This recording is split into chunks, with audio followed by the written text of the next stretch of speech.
Eventually, we were moved to the capital city of Pyongyang, and our conditions improved. I was placed in a compound separated from Yoona Lee and never saw her again throughout my captivity. I was in a room that had a bed, a bathroom, and an adjoining room where there were always two female guards that watched over me at all times. And you wrote that you bonded with them. I mean, were you able to communicate with them, and kind of did that help pass the time? It did. At first, they were very cold, very strict. I mean, these were people tasked to keep me captive. But I was all alone, and I craved some sort of human interaction. And there were real glimmers of humanity that I experienced from them. I taught them some yoga poses. I taught them some yoga poses. You stupid bitch. About dating in the United States. Now, their passion and their nationalism was very strong. I mean, they revere their leader, Kim Jong-il, and they are extremely patriotic. But they were curious about my life in the United States. So what was the most terrifying moment? Was it the capture? Was it when you heard 12 years for your prison sentence? When did it really hit you as this was absolutely the most terrifying moment? Well, the capture, the violence on the river, definitely, what stayed in my head was that anything could happen. When I heard the words 12 years of hard labor with no forgiveness and no appeal, and that's when I really started to spiral into a depression. I started refusing meals. But I did, and just thinking that I might never get to see my family or start a family. I actually tried to think of suitable women that I would want my husband to, a suitable person for him to be with, to take care of him. And that was so hard for me to do. But I just wanted him to be taken care of. And I did try to maintain hope as much as I could. Now, how old were you at that point? 33. So you were thinking, this was going to be, you wouldn't be able to have children when you finally got out. He may have moved on. You're now pregnant, though, right? I am. We didn't waste any time, but I am pregnant. I'm due in a week and feel every day my husband and I consider a blessing. Well, congratulations on that. I want to talk about your sister. I mean, obviously family was really important. When you were in these kind of dire conditions, and you said you tried to keep hope alive, and even when you heard the 12-year prison sentence, did you have a sense of what your sister was doing, how intensely she was working to get you released, the fact that she was even trying to get President Clinton involved, who obviously ultimately did? What did you know about what was happening back here in the United States? Well, Lisa and I are best friends. We've always been best friends, and I knew that she was working relentlessly and would never give up. Even though we were separated half a world away, I felt extremely connected to her. And I think that this book is also about that special bonds that sisters share, and that bond that can get you through anything. I was able to make 4 phone calls over the course of the nearly 5 months. Only 4 phone calls? Only 4, and phone calls from previous American detainees in North Korea had never been allowed. So these phone calls were unprecedented. I had begged and begged my captors, please let me make a call. I'd like to call my sister. Perhaps she can try to move the needle, because I know that she will do everything in her power. And it was through these phone calls. Right. Well, in fact, she was able to get the former president involved. What did he say? I mean, you spoke with him. What did he say about his meetings with Kim Jong-il? Well, President Clinton conveyed to me on the plane ride home, he said that Kim Jong-il told him, he said, you were the first person to call me when my father, Kim Il-sung, passed away, even before my own allies. That is something I've always remembered and respected, and I've always wanted to meet you. So do you think you would still be in that prison were it not for President Clinton's involvement? How pivotal was that to your release? it was conveyed to me that he was the best and last option for our release. And my family and I refer to him as our rescuer in chief. We are so grateful because it was an unpredictable mission into this very secretive society. It was an unpredictable mission into this very secretive society. It was an unpredictable mission into this very secretive society. I don't know whether I would have been released or whether I would still be there today. All I know is that I'm grateful that so many people rallied behind us, and including Vice President Al Gore, who's the chairman of Current TV.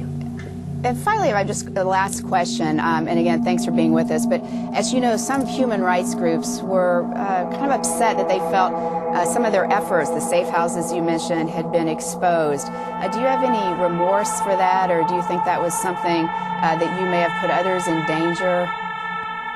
Well, I mean, I have so much regret for my actions, for actually following this guide in the first place. And what I can say is that we tried everything in our power when we were documenting the story, filming people from below their faces or behind their heads so that they would not be, their identities would not be revealed, filming them away from where they lived, destroying evidence in our possession while we were in North Korea, eating notes, and just trying to do everything in our power to try to safeguard these defectors. All right. Well, Laura, again, thank you so much for being with us and talking about all this, and good luck next week. Thanks. Let's talk about sex. The first time I learned about sex, I was around 12 years old. Sex. I'm supposed to answer that? I was 6 years old. 4th grade. I was sneaking booby movies. Keep your dress down and your bloomers up. Don't you get pregnant. My grandmother used to say to me, never let a man see you naked, even your husband. You bitch. You did it. Stupid bitch.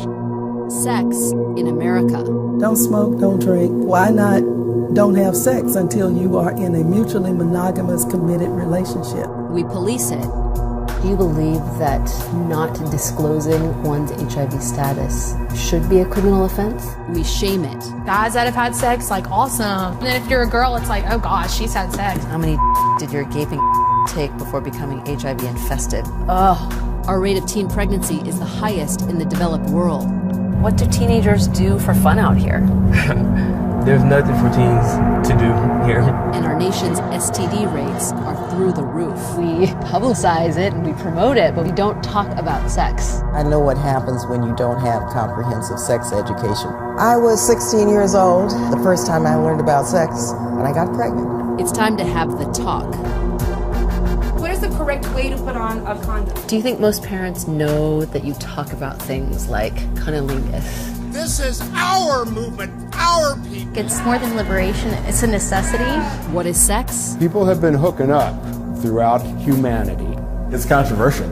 It's sex. This is sex.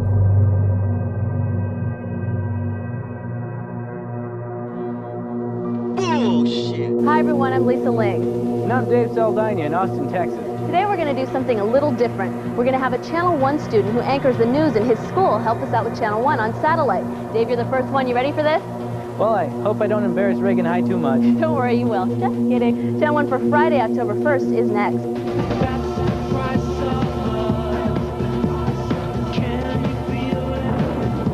Hey Lee, that's the end of the pop quiz. Does that mean I'm out of here? Yes, it does, but you did a really good job. What'd you think?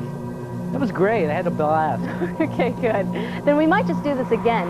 There are hundreds of Channel 1 schools across the country that produce their own school newscasts, like Chaminade here in LA. So if you anchor or report the news at your school and would like to be a Channel 1 guest anchor, send us a videotape of your work.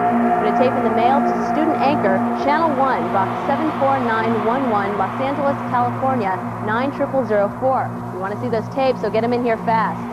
All right, Dave, thanks a lot. You did a great job. Thanks. All right. Have a great weekend. You stupid bitch.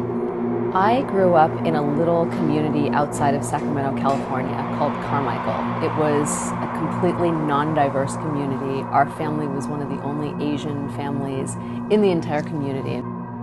So it was always kind of challenging. I struggled a lot with a crisis of identity for a long time because I never felt totally American because I didn't look like most people in my community, nor did I really feel very Chinese because I didn't know the first thing about being Chinese from China.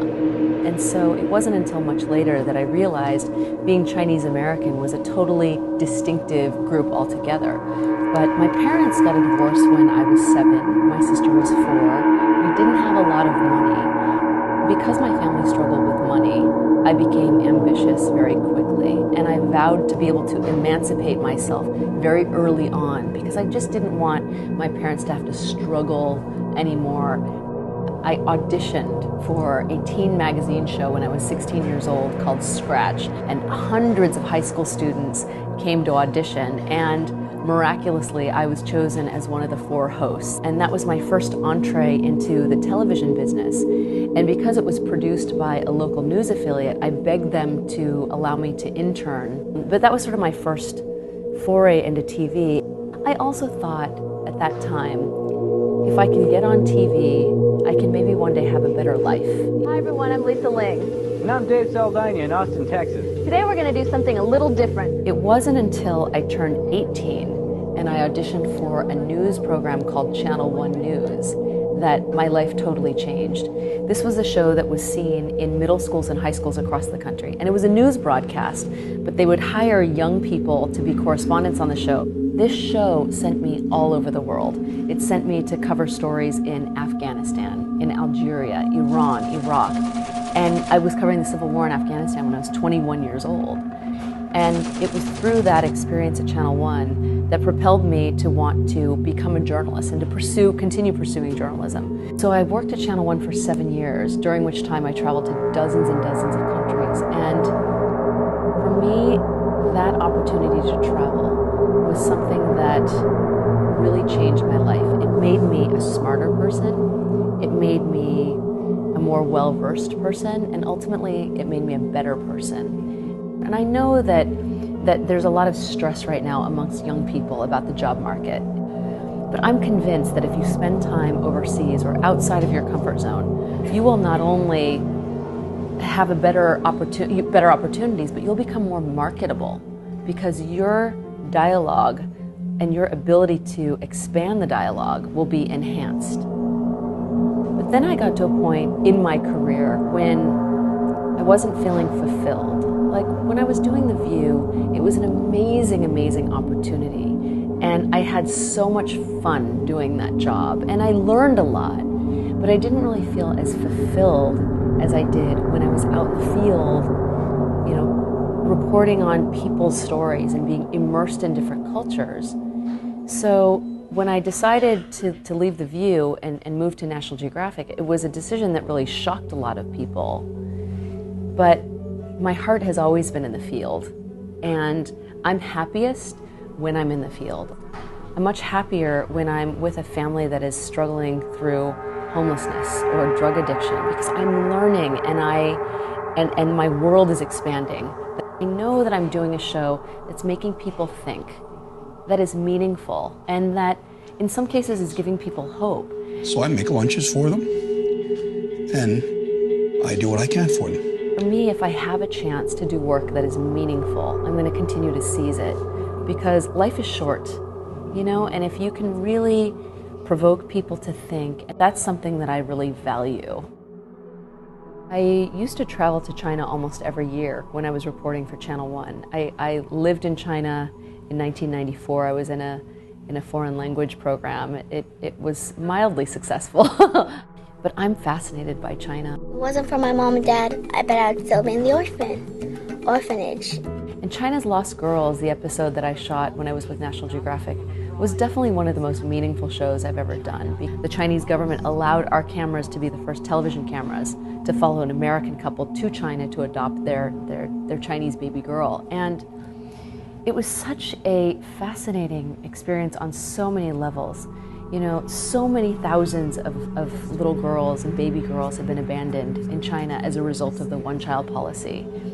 And as an American, when I first heard that story, I thought, wow, how can people do that? How can they abandon their child just because she's a girl? But then when I went to China and I started talking to people in the villages and countryside, they said, look, you have to understand, we're devastated that we have to abandon so many girls, but for economic reasons, it makes more sense for us to keep a boy. For me, it was one of those experiences where I took off my American-style glasses and I started to see things the way people in China see them, and it made a lot of sense.